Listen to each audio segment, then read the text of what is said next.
رسول ہماری تلواروں کو زنگ لگتا، ہم پالش کرتے ہیں، سیکل کرتے ہیں، وہ پھر چمک اٹھتی ہیں۔ تو دل پر اگر زنگ آ جائے تو اس کا علاج کیا ہے؟ دو چیزیں فرمائی، کثرت و ذکر الموت و تلاوت القرآن۔ دو کام کرو کثرت سے، موت کو یاد رکھو، یہاں رہنا نہیں ہے، جانا ہے۔ یہ ہمارا گھر نہیں ہے، یہ ہماری منزل نہیں ہے۔ ہمارا اصل گھر جو حضور نے فرمایا انما الدنیا خلقت لکم وانتم خلقتم للآخرہ، یہ دنیا تمہارے لیے بنائی گئی، تم آخرت کے لیے بنائے گئے ہو۔ اسی لیے حضور نے فرمایا کن فی الدنیا کانک غریب عابر السبیل، دنیا میں ایسے رہو جیسے راہ چلتے مسافر ہو یا اجنبی ہو۔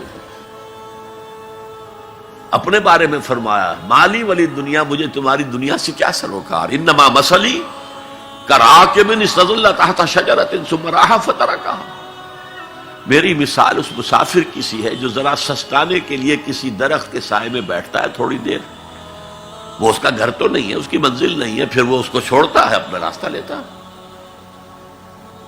یہ اگر ہمارا تصور قائم ہو جائے، کلا انہا تذکرہ، اب اس کے بعد جو الفاظ آئے فی صحف مکرمۃ مرفوعۃ مطہرۃ بایدی سفرۃ کرام بررہ،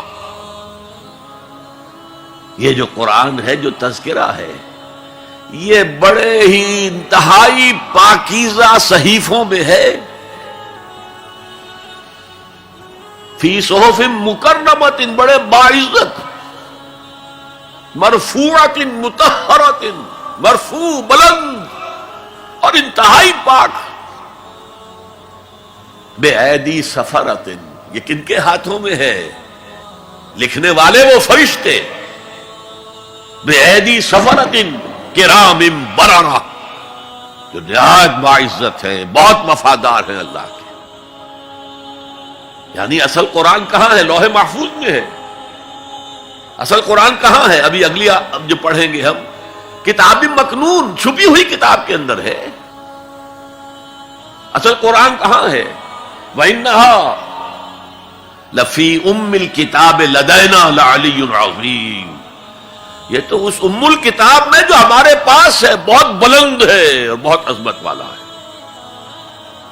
یہ 6 آیتیں ہو گئی، اب آئیے 8 آیتیں جو آپ نے سنی، بہت خوبصورت قرات تھی ماشاءاللہ۔ فَلَا أُقْسِمُ بِمَوَاقِعِ النُّجُومِ، یہ لا جب آتا ہے پہلے تو وہ مخاطب کی بات کی نفی کرنے کے لیے، نے اٹ از لائک دیٹ، یہ نفی ہے۔ لا اقسم بیوم القیامہ، تمہارے خیالات غلط ہیں، میں قیامت کی قسم کھاتا ہوں۔ تو فرمایا فلا اقسم بمواقع النجوم، وقع یقع کے کیا معنی ہے؟ اور یہ سورت کون سی؟ واقعہ، اذا وقعت الواقعہ، وقع گر جانا، پڑ جانا، یہ ستاروں کے ڈوبنے کی جگہ ہے۔ فلا اقسم بمواقع النجوم وانه لقسم لو تعلمون عظیم، اور اگر تم جانو تو یہ بہت بڑی قسم ہے جو ہم نے کھائی ہے۔ اس وقت کا انسان کیا سمجھتا کہ ستارے کہاں جاتے ہیں، کہاں غروب ہوتے ہیں، کہاں گرتے ہیں؟ آج ہمیں معلوم نہیں۔ سورہ حامیم سجدہ میں جو کہا گیا ہے سنریہم آیاتنا فی الآفاق وفی انفسہم حتی یتبین لہم انہ الحق، ہم انہیں اپنی نشانیاں دکھائیں گے آفاق و انفس میں، یہاں تک کہ یہ بات واضح ہو جائے گی کہ قرآن حق ہے۔ آج ہمیں معلوم ہے خلا میں بلیک ہولز ہیں، اور یہ بلیک ہولز بڑے بڑے ستاروں کے پچکنے سے، پچک جانے سے پیدا ہوئے، اور جب وہ بڑے ستارے پچکتے ہیں، جو خلا پیدا ہوتا ہے، ویکوم، اس میں بڑی طاقت ہوتی ہے، اس کے پاس سے کوئی سیارہ، کوئی ستارہ گزر جائے اسے کھینچ لیتا ہے قبر کے اندر۔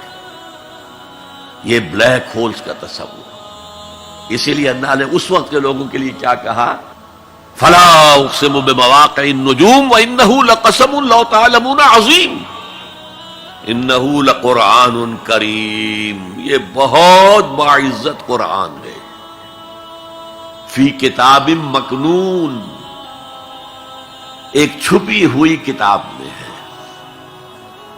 لا یمسہ الا المطہرون، اسے چھو ہی نہیں سکتے مگر انتہائی پاک ہستیاں۔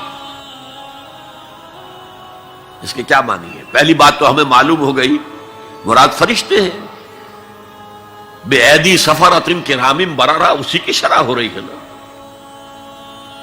اسی سے ایک فقہی مسئلہ نکالا گیا کہ بغیر وضو کے ہاتھ نہ لگاؤ، لیکن اس کا اصل مفہوم کیا ہے وہ سمجھیے۔ قرآن کی روح تک کوئی نہیں پہنچ سکتا جب تک کہ تزکیہ نفس نہ ہو گیا۔ اگر حب مال، حب دنیا، حب جاہ، حب شہرت، اگر یہ تمام محبت نے دل سے نکل نہ جائیں تو قرآن کی روح تک آپ کی اپروچ نہیں ہوگی۔ مولانا روم نے کہا ہے، اگرچہ ذرا میں سمجھتا ہوں کہ انہوں نے بہت سخت الفاظ استعمال کیے ہیں، ماز قرآن مغزہا برداشتے، اس دفعہ